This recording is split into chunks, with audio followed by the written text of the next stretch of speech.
Mohon doakan saya lah.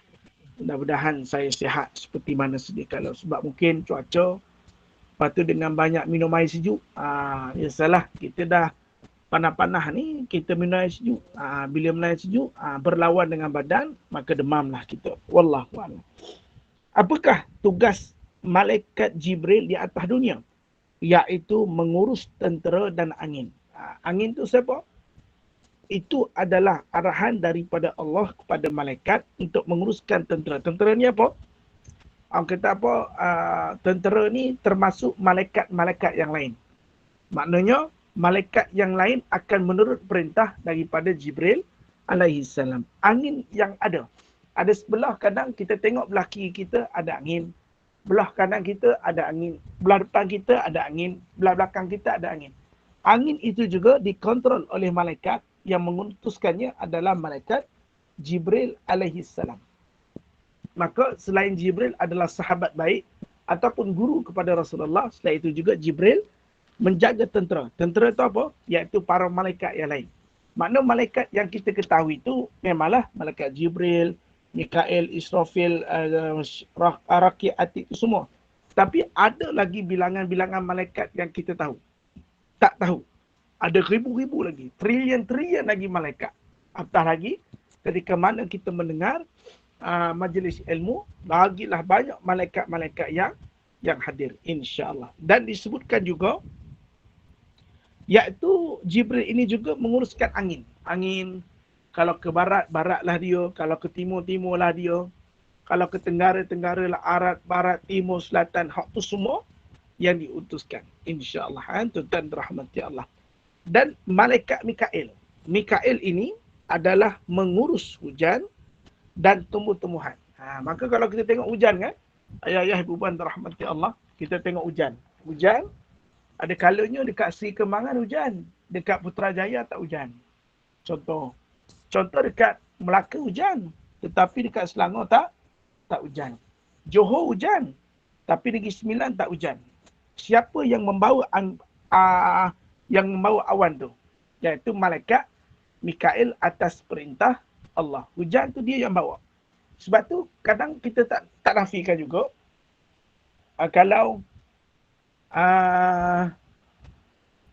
Kalau kita tengok ada setengah kita tengah jalan-jalan naik kereta, tuan-tuan, sebelah kadang kita jalan satu tempat hujan, ada satu tempat tak hujan. 100 meter ke depan tak hujan. Sebelum 100 meter hujan. Yang mengaturkannya Allah. Sebab tu, kalau kita tengok yang hujan-hujan, yang dibawa, kadang sini dah hujan, sana baru nak hujan. Sini dah gelap, sana dah hujan, sini baru nak gelap. Siapa yang bawa? Adalah malaikat Mikael. Atas perintahnya Allah. Sebab itu, bila hujan turun, kita dianjurkan, disunatkan membaca doa, Allahumma sayyiban nafi'ah. Tuan-tuan. Maka, Allahumma sayyiban nafi'ah.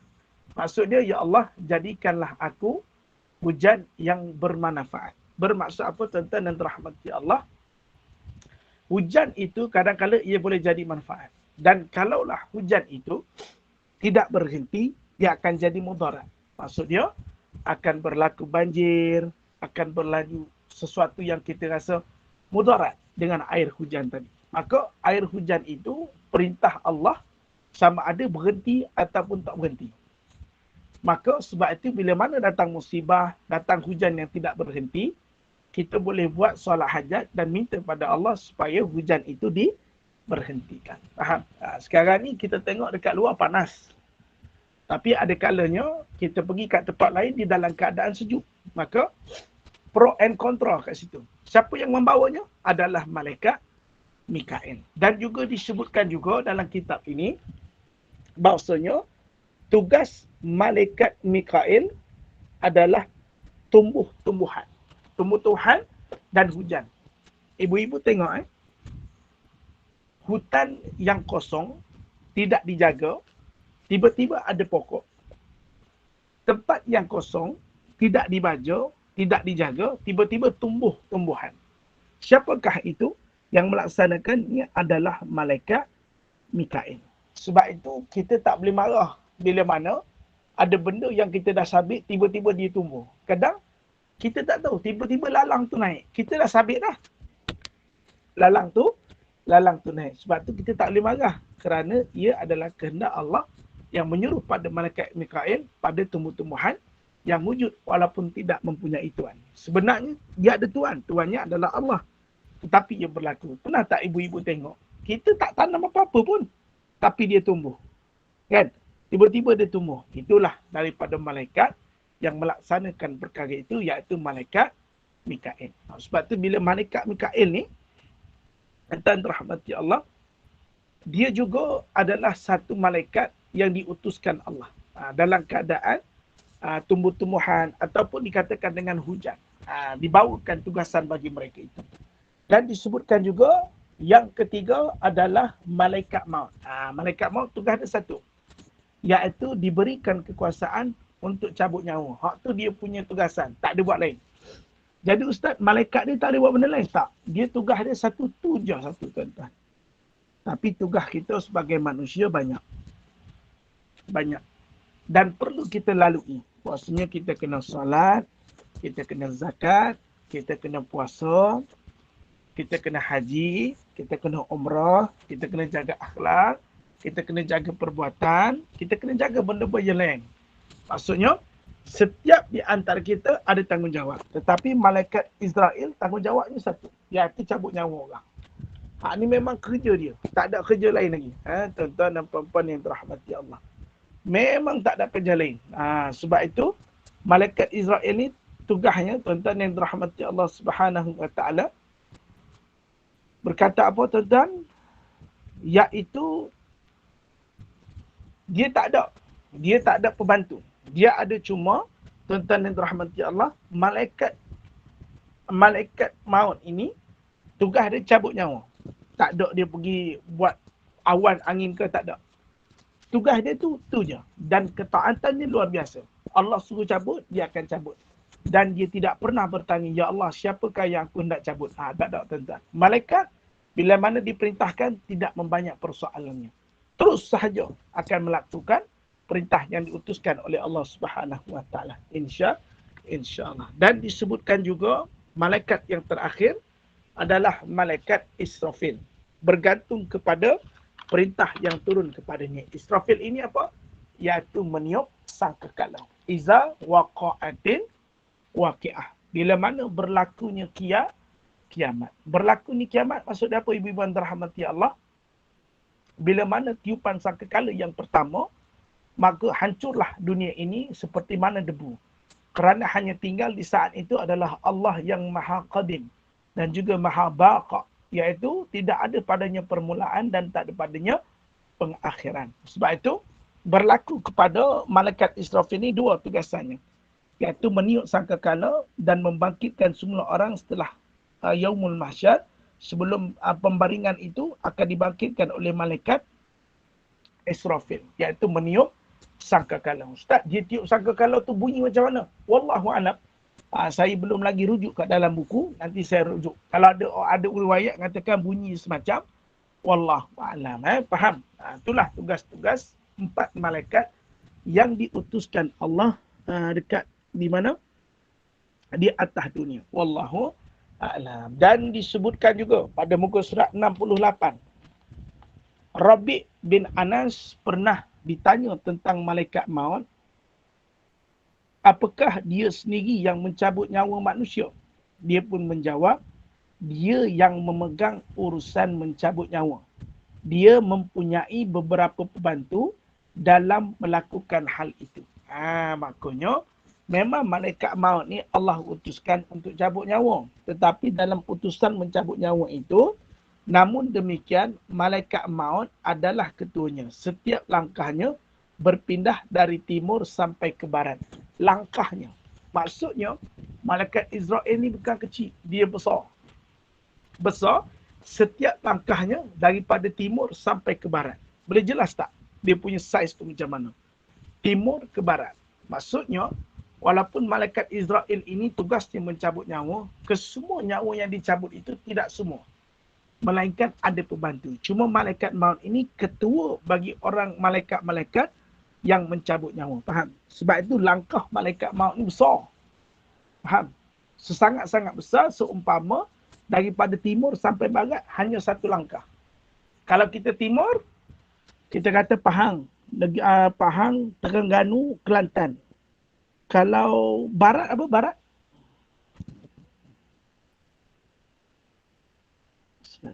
Selangor. Kalau barat Selangor. Betul Mak Wan. Saya pun duduk Selangor tak tahu saya barat rupanya.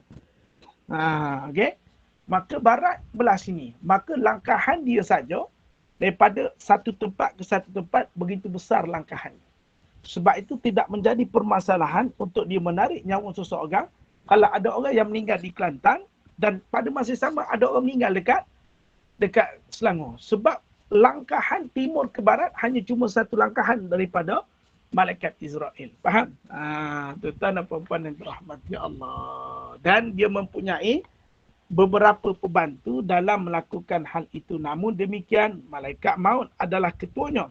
Setiap langkahnya berpindah dari timur sampai ke barat. Lalu, aku bertanya, lantas di mana roh-roh orang-orang yang mukmin? Maksud dia kata apa? Lantas di mana roh-roh orang mukmin? Iaitu roh orang mukmin ini berada di sidrat, iaitu sidratul muntaha, yang paling tinggi sekali. Dan akan dimasukkan di satu tempat perkampungannya dipanggil sebagai Iliyin. Iliyin ni adalah perkampungan. Perkampungan yang mana akan terletaklah roh-roh yang berada di dalamnya adalah roh-roh orang yang baik. Dan roh-roh itu bertemu dan akan bertanya siapa di antaranya ketika mana mereka bertemu. Sebagai contoh. Ibu-ibu yang dirahmati Allah. Contoh ya. Bonda Mak Wan lah. Contoh Mak Wan meninggal bulan, ini bulan apa? Bulan 8. Mak Wan meninggal bulan 5. Contoh Mak Wan ya. Jangan pula Mak Wan fikir saya doa Mak Wan nak mati pula. Tak. Contoh. Maknanya Mak Wan meninggal bulan 5. Okey. Setelah itu Bonda Hasnas meninggal pada bulan 7. Ditakdirkan Allah pada bulan 8 awal Bonda Moda pula meninggal dunia. Contoh ya. Contoh. Nak cerita. Dan di saat Bonda Mak Wan meninggal, Mak Wan dimasukkan rohnya di tempat Iliyin, iaitu roh orang-orang mukmin. Sementara Bonda Hasnas, contoh Bonda Hasnas, dia meninggal tetapi rohnya itu bukan di tempat orang yang baik. Maka disebab itu tuan-tuan yang dirahmati Allah, Bonda Hasnas pula meninggal pada awal bulan 8. Contoh. Maka roh Bonda Hasnas ni akan bertemu roh Mak Wan. Mereka akan bertemu dan akan bercakap di antara satu sama lain seperti mana di ke atas dunia. Seolah-olah orang yang telah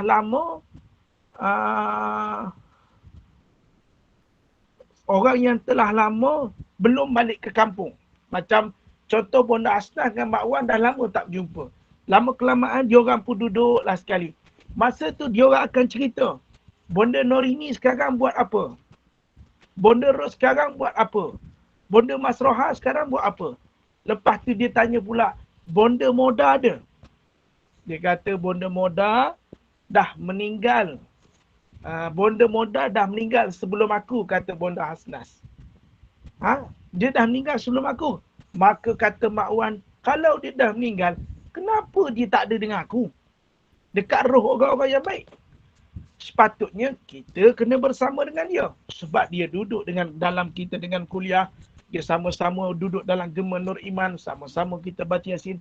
Kenapa dia tak ada dengan kita? Maka bergeraklah Mak Wan dan juga Bonda Hasnas bertemu dengan Allah. Wahai Allah, di manakah sahabat kami Bonda Moda? Bonda Moda itu adalah satu orang yang sangat baik. Dia sangat mengingatkan pada hari akhirat. Kami duduk sama dalam kuliah majlis ilmu. Kami bersama-sama berjuang. Maka disebutkan kepada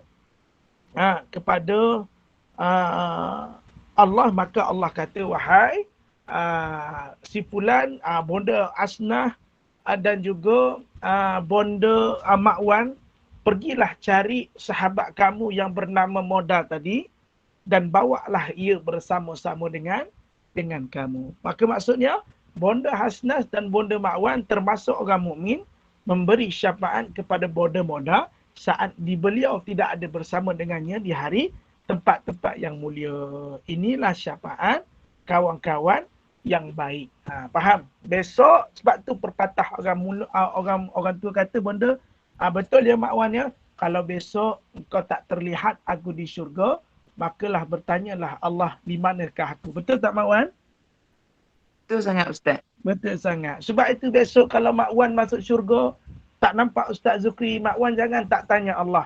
Tanyalah wahai Allah, dekat mana Ustaz Zukri? Dia kata Ustaz Zukri tak ada dalam ni. Sedangkan dia ingat kami tentang kematian. Dia ajarkan kepada kami kebaikan. Dia ajarkan kami kepada kami tentang akhirat. Kenapa dia tidak bersama dengan kami? Maka kata Allah, pergilah cari dia. Lihat di dalam hatinya sebesar iman. Maka bawalah ia keluar daripada tempat itu dan masukkan ia ke dalam syurga. Sebab itu bonda-bonda Moda, bonda Hasnas, bonda Zakia, bonda Norini, bonda No, kalau tak terlihat saya di syurga satu hari nanti, tanyalah Allah di mana saya. Saat itulah saya mengharapkan syafaat-syafaat daripada orang-orang yang baik dan juga bonda-bonda yang menjadi ahli syurga. Maka bawalah saya sekali asbab kebaikan yang telah saya lakukan di atas dunia ini. Wallahu a'lam. Sebab tu seronok kawan dengan orang yang baik. Sebab tu seronok kawan dengan orang-orang yang mengajak pada kebaikan.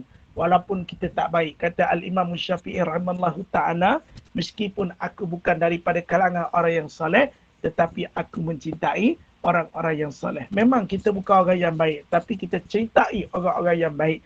Kita suka pada orang-orang yang soleh, maka mudah-mudahan hubungan itu mendatangkan syafaat kepada kita di hari akhirat kelak, insya-Allah. Sebab itu bonda-bonda semua, kalaulah satu hari nanti kita dah pergi meninggal dunia, yang pergi tetap akan pergi, yang hidup akan teruskan lagi, maka seandainya tidak terlihat kawan-kawan kita di tempat yang mulia, maka tanyakanlah kepada Allah, ceritakan kepada Allah apakah kebaikannya. Mudah-mudahan dengan syafaat kita bersahabat, hatta sekalipun di alam maya, walaupun kita jauh tetapi dekat di hati, mudah-mudahan kita termasuk dalam golongan ahli syurga yang boleh membawa orang lain turut masuk dengan kita ke dalam syurga Allah Subhanahu wa taala. Wallahu a'lam. Jelas tak? Kenapa sound ketung-ketung? Kami jelas. Oh, bonda Moda punya masalah kot. Moda tadi tengah driving ke? Perjalanan. Baru masuk garage. Okay. I go inside the house nanti. Maybe better. Okay. Okay, you be better. Okay, thank you, Mother. We'll be better, insyaAllah. Continue. Thank you. Okay. Buat speaking. Jangan saya sampai speaking, okay? Itulah keberadaannya. Sebab itulah dia kata apa? Semoga sebelah rumah kita hujan, tak hujan. Kenapa ya memang rasa Ustaz nak sebut nama saya? Jaki Ustaz tu. Oh, jangan sebut nama Ustaz. Seriau sebut Sipulan binti Sipulan. Alah, sebut nama lah. Baru rasa seronok. Mengapa sound ketung-ketung? Dan Bonda Hasbiah kata, sahabat, jika terlihat saya di kalangan kamu, tidak di tempat yang mulia, carilah saya. Amin. Mudah-mudahan. Kalau pasangan kita telah meninggal, dia akan cari kita juga ke Ustaz. Itu di hari Yaumul Mahsyar. Ketika pada Yaumul Mahsyar, kita akan mencari orang yang paling baik akhlak dengan kita. Sebagai contoh, kita cerai mati. Kita kahwin dengan orang lain, maka kita ada dua isteri. Dua suami. Bila ada dua suami, bermakna yang paling baik di antara suami itu adalah yang akan kita cari ketika mana di hari akhirat. Hari ini, genap setahun suami saya telah meninggal dunia, Ustaz. Innalillahi wa inna ilaihi raji'un. Mudah-mudahan Allah tempatkan ia di dalam golongan orang-orang yang beriman, insya-Allah. Saya baru 7 bulan, suami pergi. Allahu Akbar. Mudah-mudahan kita bertemu, ibu-ibu bertemu dengan suami di syurga kelak yang kekal abadi, insya-Allah. Mak Wan masih single ke apa? Apa Ustaz? Bandu, Mak Wan bandu single Ustaz. ke apa? Ha? Bandu single. Oh, maknanya Mak Wan dah tak ada suami lah. Dah 8 tahun Ustaz. Ui, patutlah ramai orang kata Mak Wan nak macam anak dara. Astaghfirullahalazim. Allahu akbar. Amin, amin. Aminnya Mak Wan ni. Minta maaf lah, batuk sikit lah benda-benda semua. InsyaAllah. Suka berseluruh tu lah batuk. Sangat suka berseluruh. Okey, maka disidrat. InsyaAllah mudah-mudahan kita sentiasa mendoakan kita semua ini akan bersama di syurga Allah Subhanahu Wa Taala insya-Allah. Minta maaf lah ibu-ibu. Tak berapa nak sihat tekak ni. Tak apa. Kita teruskan sikit lagi tuan-tuan. Ada dalam setengah jam lagi kita boleh teruskan pada muka surat 68. Saya pun risaulah ibu-ibu doakan saya sebab saya ditugaskan untuk membaca khutbah. Tapi suara macam ni. Wallahu a'lam. Tengoklah macam mana nanti. Minum air lemon ke, minum air asam jawa ke. Tengoklah macam mana nanti. Maka Allah Subhanahu berfirman di dalam Quran surah An-Nazi'ah. Falmudabbirati amra. Malaikat-malaikat yang mengatur urusan dunia. Mengenai firman Allah Subhanahu wa taala. Ibnu Abbas mengatakan ada beberapa malaikat yang ikut bersama malaikat maut. Maka saat kematian seseorang bukan satu malaikat. Ada malaikat-malaikat lain yang duduk dengan mereka. Mereka mendatangi orang-orang yang akan mati ketika hendak mencabut nyawa mereka. Tuan-tuan rahmati Allah.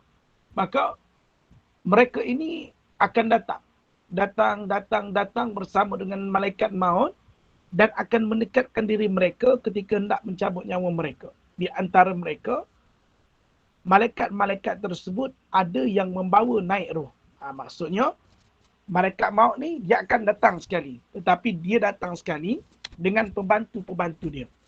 Maka, mengenai perkara tersebut, Ibnu Abbas kata apa? Ruh-ruh ataupun kita kata malaikat-malaikat yang mengikuti malaikat Israel ini, ada di antara mereka yang membawa naik roh ke atas. Yang saya sebut tadilah. Yang kedua, ada yang mengaminkan doa. Kalau orang datang ziarah kita sebagai contoh, Bonda Hasnas meninggal. Kita pun ziarah. Kita doa, ya Allah, ya Tuhanku, kau tempatkanlah Bonda Hasnas dalam kalangan orang yang beriman. Kau masukkanlah dia ke dalam syurga dan kau jauhkanlah dia daripada api neraka. Jauhkanlah dia daripada azab kubur. Ada yang mengaminkan doa. Selain orang yang datang menziarahi jenazah tersebut, ada yang mendatang itu, iaitu para malaikat yang mengaminkan setiap doa jemaah yang datang. Sebab itu kita kena banyakkan berdoa. Doalah dengan doa yang baik. Ya Allah, ampunkan dosa dia dan terimalah amalannya dan tempatkan dia ke dalam syurga. Selesai.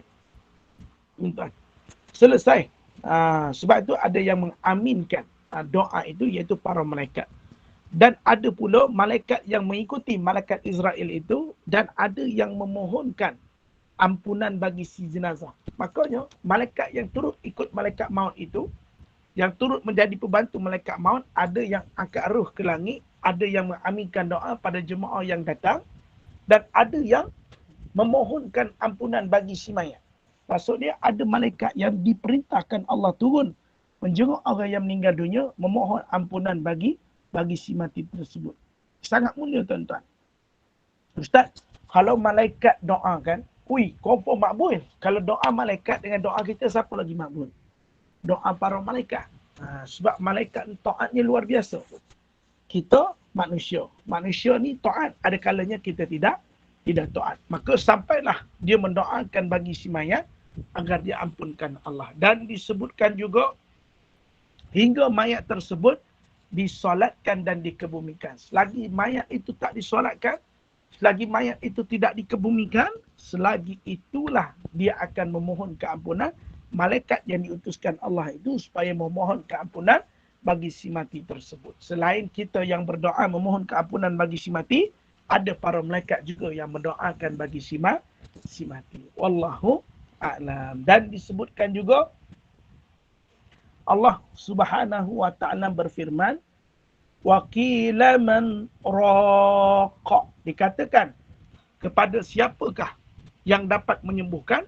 Surah Al-Qiyah al-qiyamah. Tak ada orang yang dapat menyembuhkan saat dia nak menghadapi kematian. Mengenai firman Allah Subhanahu wa taala di atas Ikrimiyah mengatakan para pembantu malaikat maut itu sebahagian berkata kepada sebahagian yang lainnya, siapa yang akan mengangkat rohnya dari tapak kakinya menuju tempat keluarnya nyawa. Maknanya kata Allah dalam Quran, waqila man raqa. Bermaksud apa? Siapa yang dapat menyembuhkannya? Siapa yang akan mengangkat roh dari tapak kakinya menuju tempat keluarnya nyawa. Kita ni kalau mati, ibu-ibu yang dirahmati Allah, nyawa itu ditarik bukan dari kepala, daripada kaki kita. Kaki kita akan rasa sejuk. Sejuk dia tu bukan sejuk macam kat Cameron Highland. Sejuk dia tu bukan macam sejuk kat Genting Highland. Sejuk dia, ibu-ibu pernah rasa tak sejuk dia rasa seperti mana kita bawa ikan keluar daripada freezer atas? Boleh jelas? Freezer atas, kita nak masak ikan merah masak belada, kita ambil ikan tu dekat peti ais tu yang kita freeze-kan supaya dia beku tahan lama. Begitulah sejuknya ketika mana saat kedatangan malaikat Israel. Faham? Begitu sejuknya. Kalau kita nak tengok kaki kita, antara seseorang itu dah meninggal, ibu-ibu kan kalau boleh tegak kaki macam ni kan. Kalau kaki dia dah macam ni, tak boleh ditegak, maka matilah dia. Nyawanya sedang ditarik. Lagi satu, kalau ibu-ibu tengok kaki, ibu-ibu sekarang, tuan-tuan yang dirahmati Allah, kalau ibu-ibu bersila, ibu-ibu tengok tapak kaki, dia ada bengkok kan? Daripada ibu jari tu, sampailah ke tumit belakang, dia ada bentuk alur. Tapi bila nak meninggal, tuan-tuan yang dirahmati Allah, dia akan jadi rata. Kalau ibu-ibu tengah tengok kaki kan, tiba-tiba dah rata, nak dekat mati dah tu. InsyaAllah, dengan izin Allah. Dia kata kalau rata tak mati, itu pun dengan izin Allah. Tapi antara tandanya, kalau kita tengok kaki kita daripada ibu jari sampai kat tumit tu, kalau kita lentangkan, jatuhkan dekat bawah, kita ada nampak ada alur di tengahnya tu. Di tengahnya tu ada macam lekukan. Kalau dah nak meninggal, lekuk ni dah hilang ibu-ibu, dia akan jadi rata. Lekuk itu akan jadi rata. Faham? Itu antara tanda-tanda semakin kita dekat dengan kematian. Lekuk tu, itulah tanda dia. Wallahu a'lam. Masing-masing cek kaki ke? Tak perlu cek kaki ibu-ibu. Jangan cek kaki dulu. InsyaAllah umur panjang. InsyaAllah. Wallahu a'lam. Maka bila ditarik roh daripada kaki itu, terasalah kaki itu sejuk sangat. Naiklah sampai ke lutut, tuan-tuan. Dan juga di perutnya. Lama-kelamaan naik ke dada dan terus keluar daripada kepalanya. Kalau ada lagi lekuknya, alhamdulillah panjang umur. Kalau tengok lekuk dah tak ada, bagi tahu. Bagi nama siap-siap dekat Bonda Rus. Boleh kita bacakan setiap Khamis malam.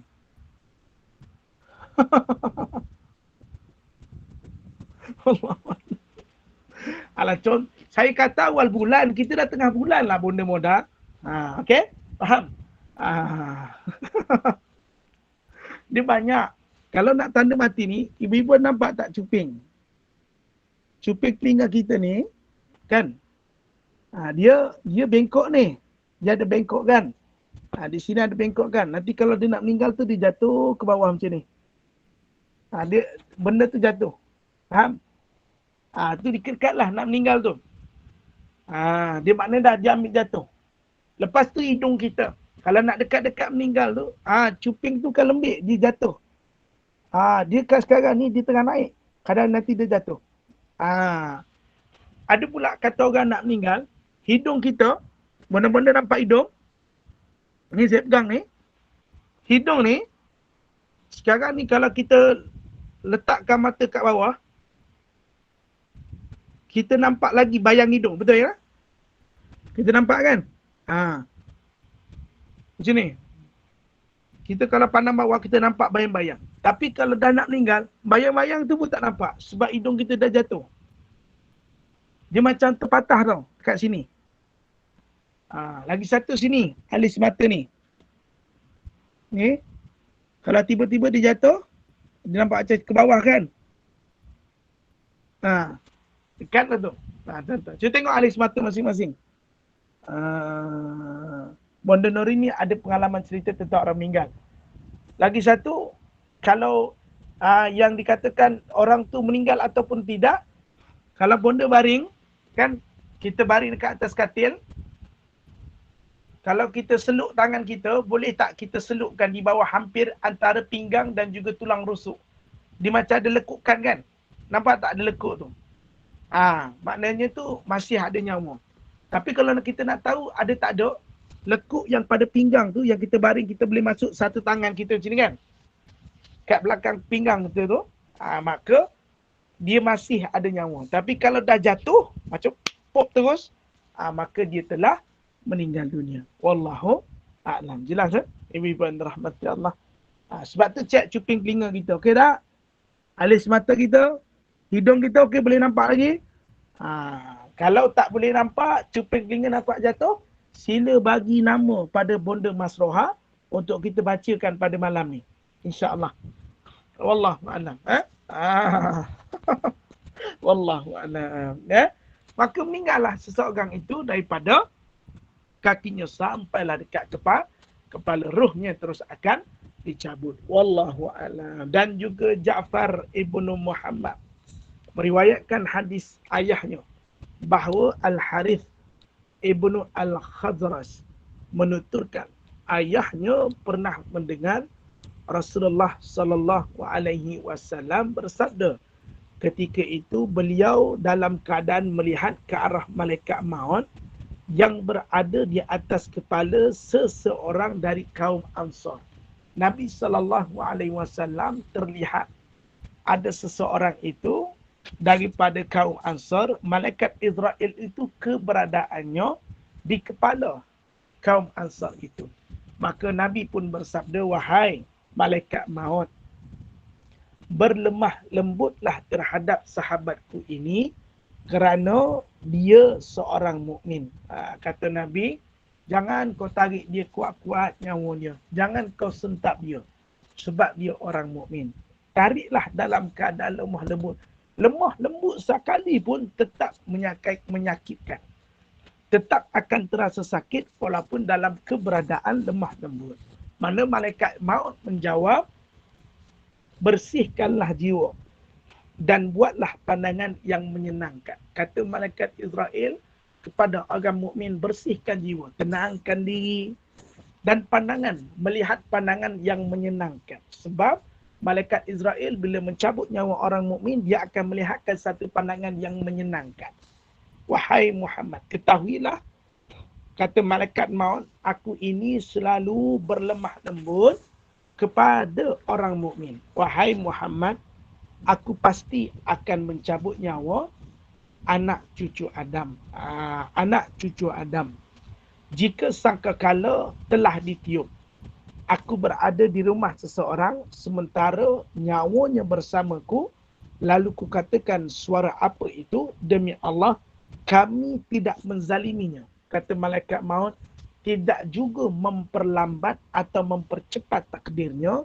Tidaklah kami berdosa mencabut nyawanya. Oleh kerana itu, jika engkau semua reda apa yang dilakukan Allah, saat kita nak dicabut nyawa, kita kena reda dan bersangka baik, mungkin telah sampai pada waktu kita. Nescaya engkau akan diberi pahala atasnya. Maka kita reda dengan kematian kita. Nescaya, kata malaikat maut, engkau akan diberi pahala atasnya. Sementara jika engkau semua murka dan bersangka buruk atas kematian yang menjemputmu, maka bererti engkau berdosa. Kami selalu datang dan kembali kepadamu oleh kerana itu. Apa kata malaikat maut? Kami selalu datang dan kembali kepadamu. Kembali maksudnya apa? Datang kepada engkau semula. Walaupun aku telah mencabut satu nyawa, nanti akan ku datang semula. Kami selalu datang dan kembali kepadamu, kata malaikat Israel. Oleh kerana itu, berhati-hatilah. Tidak ada suatu daripada anggota keluarga yang baik maupun yang jahat, di dataran ataupun di pergunungan, melainkan aku sentiasa mendekatinya setiap siang dan malam, kata malaikat Israel, sehingga aku lebih tahu baik yang masih anak-anak maupun yang tua daripada diri mereka. Demi Allah, seandainya aku ingin mencabut seekor lalat punya nyawa, aku tidak akan pernah mampu melakukan kecuali Allah menghendakinya. Maka kata malaikat maut, aku ni takkan cabut nyawa orang selagi mana Allah tak berkehendak. Tak suka-suka cabut nyawa orang. Atau kata malaikat maut, atas seekor lalat aku tak boleh cabut nyawanya melainkan atas kehendak Allah Subhanahu wa ta'ala. Maka bila mana Allah berkehendak, bermakna jadilah kematian itu menjemput kita pada waktu tersebut. Wallahu a'lam. Kita berhenti sampai hadis riwayat At-Tabrani dan Abu Nuaim dan Ibu Mundah. Dan kita buka soalan dan kita berhenti pada nota kaki 69. Kita buka soalan. Ada berbaki dalam 10 minit lagi. InsyaAllah Bonda Noh, boleh kita buka soalan? InsyaAllah. Jadi silakan jemaah yang ada untuk ajukan soalan. Nixum, ada soalan? Silakan. Assalamualaikum Ustaz dan jemaah sekalian. Bonda Noh Nexum tak dengar sengat lah suaranya. Assalamualaikum. Jauh suara. Suaranya jauh lah Nexum. Apalah nanti saya tanya. Nixum di Brunei. Ya, tahu, tapi ada suaranya link. macam Itulah jauh dari... ada mungkin line ke. Tak apalah Ustaz. Yang tadi saya tanya sebab suara tak bagus. Ataupun bonda tulis di in-call message, boleh? Boleh ya, bonda buat di in-call message. Bonda di mana? Jalan Muara? Ya Ustaz, di Jalan Muara. Sama lah, saya di sebelah. Nanti pergi rumah Ustaz. Ya, boleh bonda. Saya di Jalan Muara 3, di sebelah rumah bonda Moda. Bonda Moda dekat Jalan Kota Batu. Dekat lah, saya kat Kota Baru.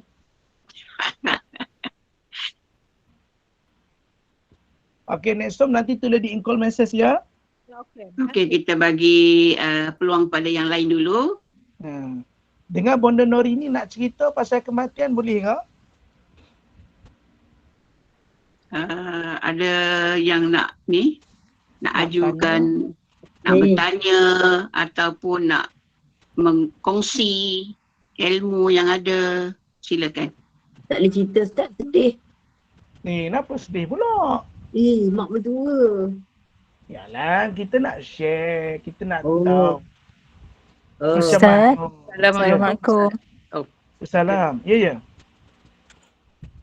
Saya nak cerita pengalaman. Bagi pada Hanim dulu, Hanim Habib dulu, lepas tu baru Zainab Desah ya, insyaAllah. Okey. Ya, silakan. Saya nak cerita pengalaman saya. Suami saya baru meninggal lah. Ni 7 bulan lah. Ni gambar dengan suami 2 hari. Ya saya. Suami saya yang tercinta. Ya, jadi 2 hari. Dia meninggal hari Ahad. Hari Jumaat tu, pukul 3 pagi, anak kami 5 orang di rumah. Saya, suami, anak tu dan cucu. Jadi dah pukul 3 pagi tu, anak lelaki saya mendengar kokokan ayam. Kokokan ayam, dan apa yang saya maklum, kokokan ayam tu menggambarkan yang malaikat turun. Jadi bila besoknya dia tanya, yang mendengar kokokan tu cuma arwah suami saya, menantu saya dan anak saya. Tapi saya, anak saya dan cucu semua tak dengar. Suami saya dia kata jadi dengar pukul 3 pagi. Masa tu hari Jumaat je Ustaz. Hari Ahad tu suami saya meninggal. Jadi ada berpendapat yang malaikat tu turun pukul 3 pagi tu adalah untuk menziarah suami saya. Macam ibarat aku nak tengok ni, Tuhan dah arahkan aku nak ambil arwah suami saya, macam tu lah. Apa pendapat Ustaz berkenaan tu? Okey, baik, terima kasih. Dia kata Ustaz, waktu tu pukul berapa? Ya Ustaz, lagi sekali. Pukul berapa ayam berkokok tu?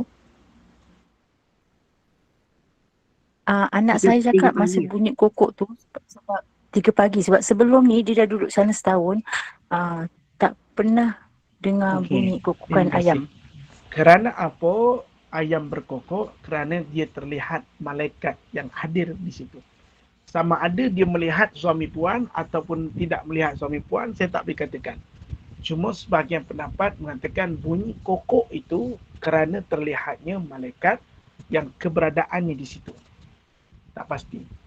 Dan mungkin itu juga adalah penilikan ataupun tengok siapa yang akan aku cabut nyawanya yang telah diperintahkan Allah pada waktu-waktu tersebut.